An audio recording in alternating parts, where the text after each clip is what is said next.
Bonjour à tous! Comme je vous l'ai expliqué dans la vidéo précédente, si j'avais filmé la réalisation de la couverture en une seule vidéo, elle aurait été trop longue. Dans le tuto précédent, je vous montre comment réaliser la couverture en 3 pans. Je vous remets le lien du tuto dans le petit i en haut à droite.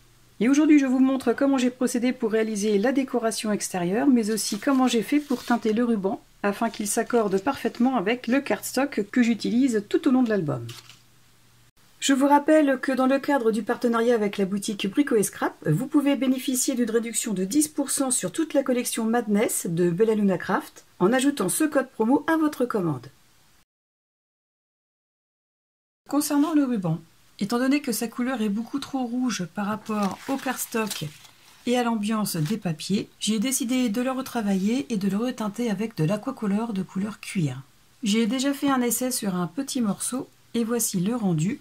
Une couleur beaucoup plus foncée, beaucoup moins lisse si on peut dire, avec des nuances un peu plus foncées à certains endroits, et je trouve que maintenant le ruban va complètement avec le reste des papiers. La différence tout de même qui peut être importante à noter, c'est que du fait qu'il y ait eu de l'aquacolor, donc c'est de l'acrylique liquide, sur le ruban de satin, c'est que ce dernier est devenu un petit peu moins souple. Ça ne sera pas du tout gênant pour le nouer, c'est juste une petite chose à savoir. Je vais donc vous montrer comment j'ai procédé pour le teinter. Alors je ne sais plus si je vous l'avais déjà dit, mais ce ruban se vend par morceaux de 1 mètre. Ici je l'ai simplement coupé en deux. D'ailleurs j'ai fait une vidéo sur le sujet de comment je coupe les rubans de façon à ce que ça fasse un trait bien net et propre, surtout concernant les rubans assez larges comme celui-ci. Et pour les personnes qui seraient intéressées qui ne l'auraient pas encore vu, je vous mets le lien dans la description de cette vidéo. Je commence déjà par prendre un morceau que je vais mettre dans un petit sachet congélation tout simple. Alors je ne le plie pas, je fais en sorte qu'il soit le plus déplié possible.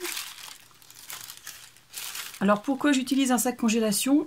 C'est uniquement pour éviter d'en éclabousser un peu partout sur le plan de travail. J'ai pensé que de le faire de cette façon, ça serait beaucoup moins salissant. J'ai donc placé le ruban dans le sachet congélation. Je prends l'aquacolor, je la remue, parce qu'il y a toujours un peu d'acrylique qui reste collé au fond du flacon. Donc pour que toute la couleur soit vraiment bien uniforme, je la remue un peu. Une fois fait, je vais en pulvériser à l'intérieur du sachet.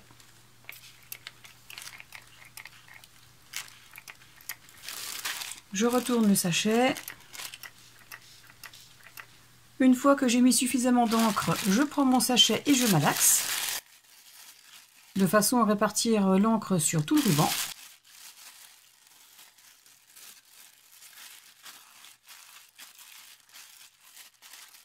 Je malaxe jusqu'à temps que l'encre soit bien répartie et je n'hésite pas à remettre si je trouve que la teinte n'est pas assez foncée. Une fois terminé, je sors le ruban à l'aide d'une pince. Je cherche l'extrémité.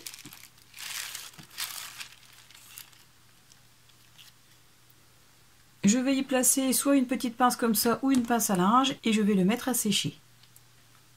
Étant donné qu'il s'agit de satin, donc de polyester, je vous déconseille d'utiliser le heat gun pour le sécher plus rapidement parce que les fibres risquent de fondre un petit peu. Donc personnellement, je préconise de laisser sécher à l'air libre.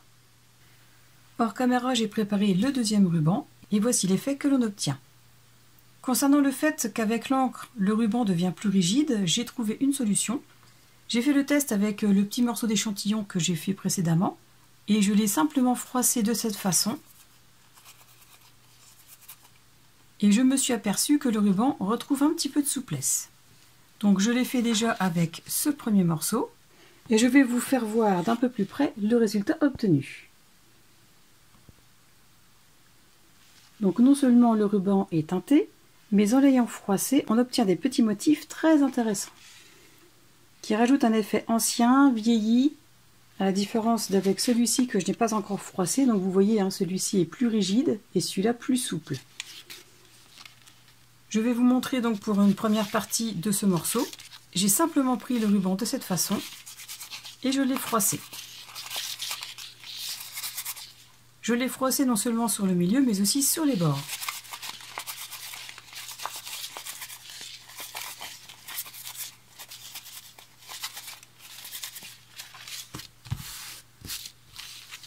Et on voit bien la différence entre les deux morceaux. De ce côté, l'effet est vraiment très sympa. Je vais donc terminer de le froisser.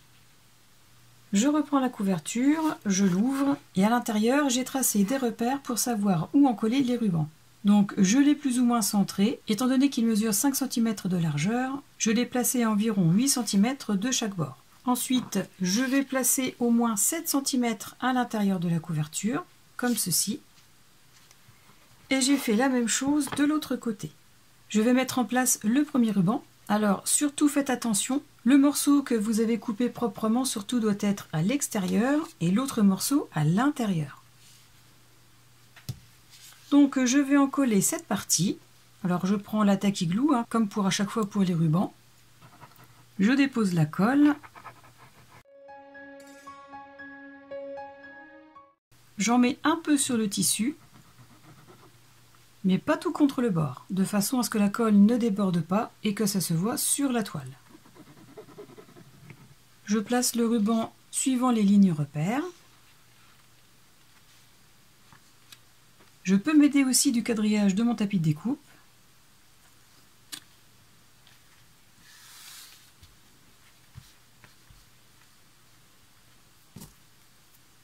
Donc j'appuie doucement, de façon à ce que le ruban adhère, mais que la colle ne déborde pas.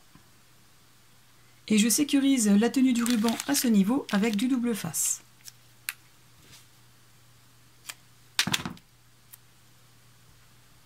Je le place à environ 2 mm du bord. Et j'appuie pour faire adhérer. Je fais la même chose de ce côté.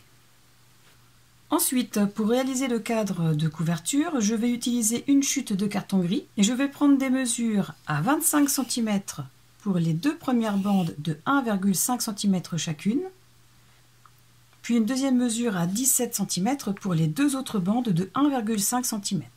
Je vais donc couper deux bandes de 25 cm sur 1,5 cm et deux autres bandes de 17 cm sur 1,5 cm. J'ai assemblé les 4 bandes de carton gris de façon à former un cadre que j'ai assemblé avec du double face d'1,5 cm de largeur. J'ai placé les deux plus grandes bandes à chaque extrémité en haut et en bas et j'ai placé les deux autres à l'intérieur des deux grandes. Donc, comme ceci. Ensuite, dans les chutes de cardstock, et il vous en reste forcément, je vais récupérer deux morceaux d'au moins 3 cm et je vais les placer de façon à couvrir le cadre. J'ai donc coupé dans les chutes deux bandes de 3 cm de largeur sur la hauteur du cadre. Je vais installer la première, donc pour ce faire, je retire déjà la protection du double face d'un côté du cadre. J'en colle toute cette longueur.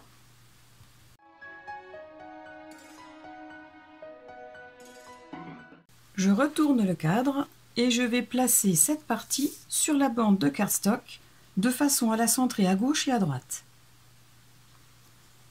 Je l'ajuste aussi bien évidemment par rapport au bas et au haut.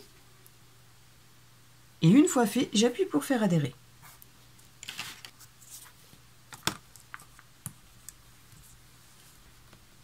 Ensuite, je retourne à nouveau l'ensemble et je vais faire une coupe avec mon cutter à ce niveau.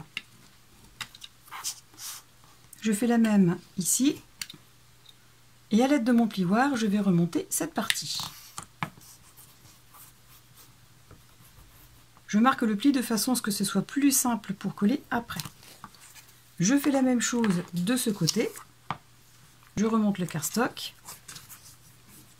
Je marque aussi l'épaisseur du cardstock et je rabats cette partie sur le carton gris.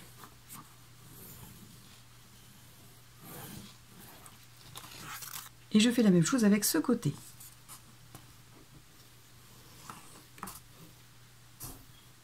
Une fois les plis marqués un peu plus, je peux en coller le cardstock.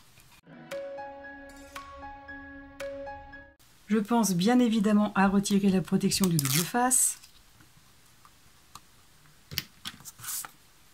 Et je rabats le cardstock sur le carton gris.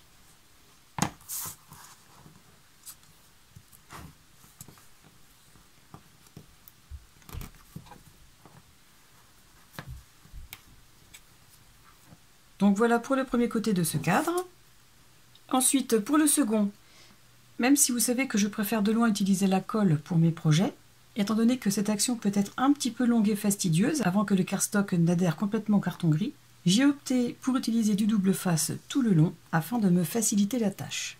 Donc je vais faire exactement la même chose que pour ici, simplement que j'aurai juste à replier le cardstock sur le double face. Donc je vais faire les entailles de ce côté comme ceci et de ce côté-là comme ceci. Donc je vais travailler les épaisseurs avec le plioir et je vais coller sur le double face. Voilà pour ces deux côtés. Ensuite, pour les plus grands côtés, je vais procéder exactement de la même façon. Alors, il est fort possible que vous n'ayez pas de chute de longueur suffisante. Donc avant de reprendre une nouvelle feuille et de couper simplement des petits morceaux comme ceci, vérifiez dans vos chutes si vous avez des morceaux de bonne longueur. Je prends donc les repères par rapport à la longueur du cadre. Je fais une marque et je couperai ces deux morceaux à ce niveau. J'en colle ces deux parties sur toute la longueur. Je retourne le cadre. Je place la bande de cardstock et je centre le cadre par rapport à la droite et la gauche et je l'ajuste avec le haut et le bas. Donc ensuite j'appuie pour faire adhérer. Je fais une incision à ce niveau, ici, et la même chose de l'autre côté.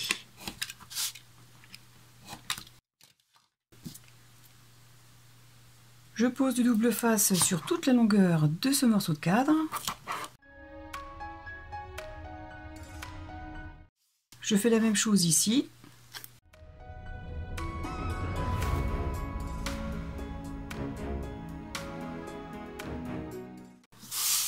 J'appuie pour faire bien adhérer. Je remonte les cardstocks vers le carton gris.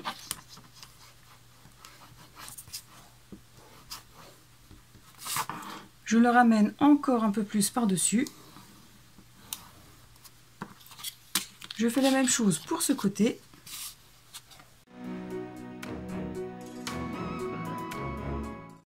Je retire la protection du double face et je collerai les deux morceaux. Et je fais exactement la même chose pour celui-ci. Le cadre est complètement couvert. Vous allez avoir ces petits morceaux ici, mais ce n'est pas grave parce que de toute façon, ce n'est pas un cadre qui sera apparent. Le principal est que les bords intérieurs et les bords extérieurs soient couverts. Donc je vais simplement les replier un petit peu de cette façon et les couper. Ensuite, il va me falloir un morceau d'acétate de 23,5 cm sur 18,5 cm. Alors je vous ai déjà montré celui-ci dont je me suis servi pour faire l'intérieur des portes de la page numéro 2. Vous pouvez l'utiliser pour le cadre. Mais moi, comme il m'en reste encore un peu, je vais prendre celui-ci qui est un petit peu plus épais. J'ai posé du scotch double face en 6 mm tout autour des deux côtés. Je retire une petite partie de la protection du double face aux quatre coins d'un seul côté.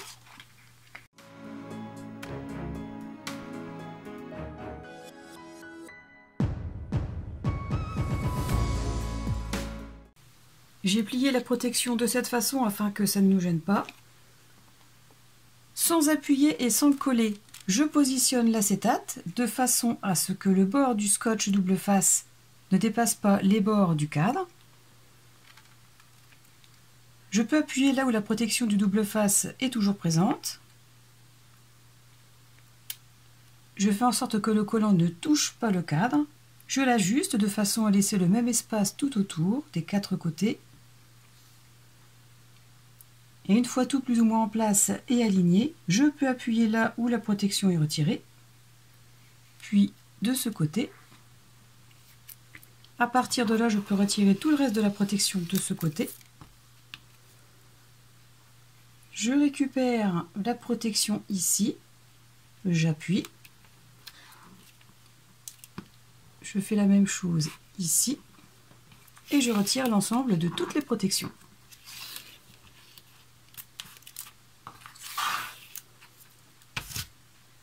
Je peux appuyer pour faire adhérer.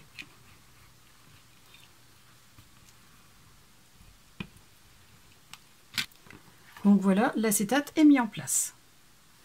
Ensuite, pour décorer le bord du cadre, je vais récupérer dans mes chutes des morceaux de la même hauteur que le cadre et d'une largeur de 1,3 cm. J'ai retiré la protection du double face qui était présent sur l'acétate. J'ai mis un morceau de double face en 6 mm sur un côté d'une des premières bandes. Je retire uniquement l'extrémité. Je l'applique de cette façon. Je place la bande en faisant attention de ne pas la coller sur le double face. Je vais faire en sorte de laisser un liseré d'1 mm sur la gauche, en haut et en bas. Une fois en position, je peux appuyer une des extrémités, ce qui me permet d'ajuster la deuxième. Comme ceci. Et une fois la bande mise en place, je peux retirer la protection du double face présent sur le cardstock. J'appuie pour faire adhérer. Je fais la même chose avec cette bande. Donc je retire une partie de la protection. Je l'applique sur un côté. Je positionne sans faire adhérer une extrémité, en laissant un liseré égal sur les trois côtés.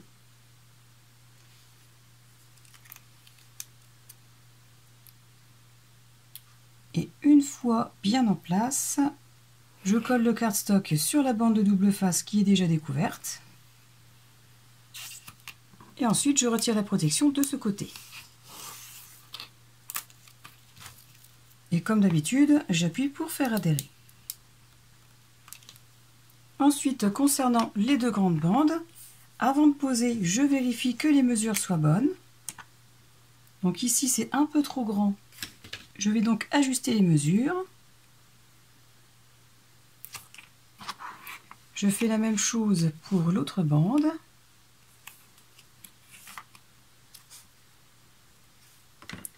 Donc je vais les couper aux bonnes mesures et les coller de la même façon que j'ai collé ces deux bandes. Les 4 bandes de décoration sont posées sur le cadre. Ensuite, je vous explique pourquoi j'ai opté pour faire un cadre de cette façon et non en coupant les bandes en biais. Tout simplement parce que je vais mettre des attaches parisiennes aux 4 coins du cadre et que j'ai eu peur que les papiers se décollent, étant donné que les attaches parisiennes viennent se placer exactement où aient dû être les diagonales des bandes. J'ai donc fait des repères à 0,7 cm de chaque bord pour marquer l'emplacement de l'attache parisienne.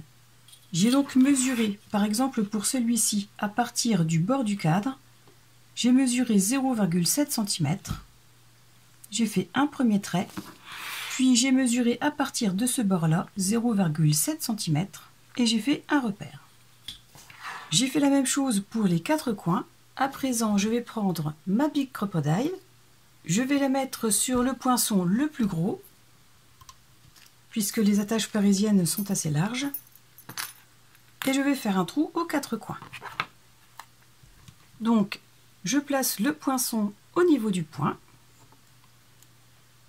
Je le centre au mieux. Une fois en place, j'appuie légèrement jusqu'à temps que tout soit transpercé. Voilà pour le premier et je fais la même chose avec les 3 autres. Les 4 angles du cadre sont percés et je vais vous montrer déjà ce que ça peut rendre comme ça avant de pouvoir l'installer complètement. Donc on obtient quelque chose de chic et qui colle bien au thème, je pense. Donc voilà pour le cadre. Ensuite, dans le bloc de fond, j'ai pris la couverture que j'ai coupée à la taille de l'intérieur du cadre, comme ceci. Et c'est elle qui fera office de couverture de l'album. Je prends la couverture et je vais déterminer l'endroit où le coller. Donc ici, je pense que je vais tout simplement le centrer par rapport à ce pan de couverture. Pour être sûr, je reprends le cadre et je vérifie que tout correspond bien. C'est parfait. Je vais donc coller ce morceau de feuille en le centrant bien sur ce pan de couverture avec la tacky glue. Le papier est collé sur la couverture. Ensuite, je me suis amusée à détourer tous les éléments présents dans les pages de garde des blocs en 30-30 et j'ai sélectionné ceux-là. Je les ai détourés une première fois sur les pages de garde. Je les ai matés avec du cardstock Florence de couleur noire et que j'ai redétouré par la suite. Avec ces éléments, je vais créer une composition afin de permettre à la couverture de cet album d'annoncer la couleur de l'histoire. Pour ce faire, je vais mettre certains éléments en 3D. Je vais donc récupérer des chutes de carton gris de 2 mm qui auront servi soit pour cet album ou soit à d'autres. Je vais aussi me servir des chutes de cardstock de toute taille pour pouvoir donner des profondeurs différentes.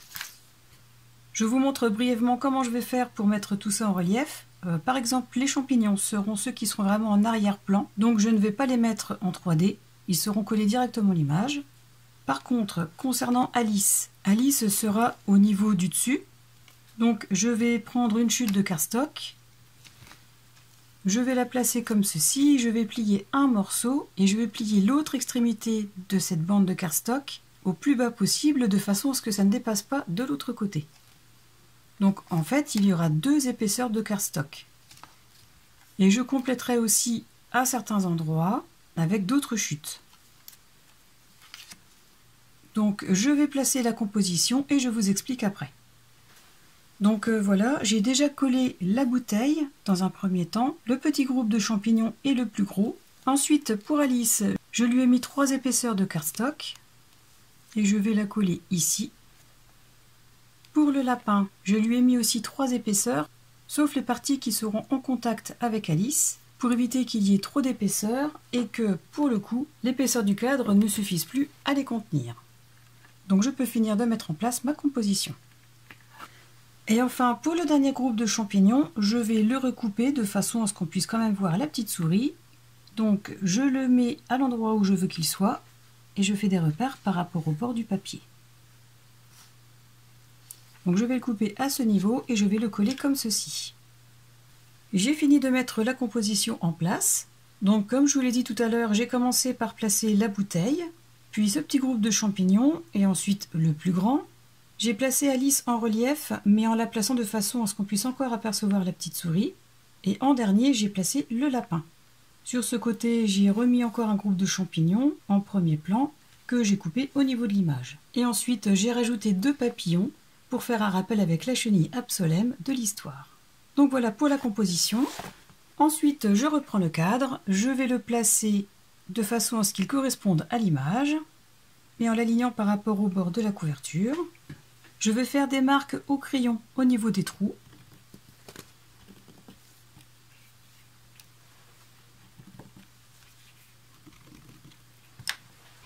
Et je vais percer à ces endroits la couverture avec ma crocodile.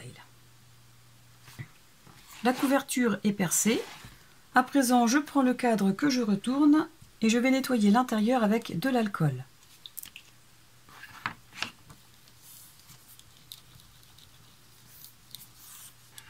Une fois le cadre nettoyé, je vais prendre de la colle extra forte de chez Stamperia et je vais en mettre tout autour du cadre.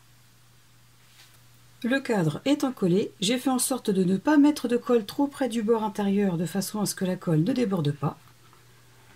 Ensuite, je le mets en place en m'alignant par rapport à l'image, mais aussi en me mettant bien en face des trous sur la couverture. Je m'aligne bien en haut et en bas. Et une fois en place, j'appuie pour faire adhérer. Donc voilà, le cadre est collé. En attendant que la colle prenne et pour être sûr que ça colle bien, j'ai mis du poids dessus pendant une dizaine de minutes. Et maintenant, tout est en place. Ensuite, je vais ouvrir la couverture et je vais mettre en place les attaches parisiennes.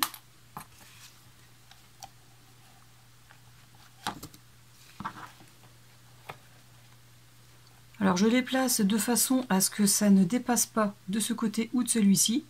Et si vraiment les pattes sont un peu trop longues, vous pouvez prendre une pince coupante et couper les surplus.